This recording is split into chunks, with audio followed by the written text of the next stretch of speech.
Hello everyone, welcome back to our channel Guide Hub. In this video, we will be learning how to log in Deepseek account. To log in to Deepseek account, you either have to visit the official website that is deepseek.com or download the application from your Play Store or the App Store depending on the device you are using. Here, I have already downloaded the Deepseek application, so tap open the application.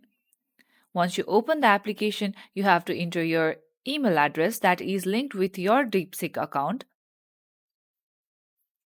Once you enter your email address, you have to enter your password. But if you have forgotten your password, you have to tap on Forgot Password.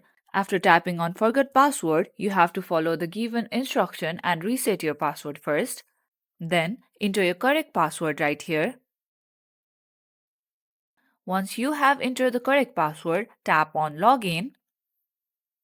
You have to agree to the terms of use and privacy policy of Deepseek. Tap on Agree. And here you go. You have successfully logged in to Deepseek account. Once you log in, you can engage with Deepseek Chat for real-time AI assistant similar to ChatGPT to answer questions, summarize content, and generate text-based responses. That's it for today's video. Hope you guys find this tutorial helpful. If yes, don't forget to like and subscribe to the channel. Press the bell icon so you never miss out to our videos. Goodbye till then.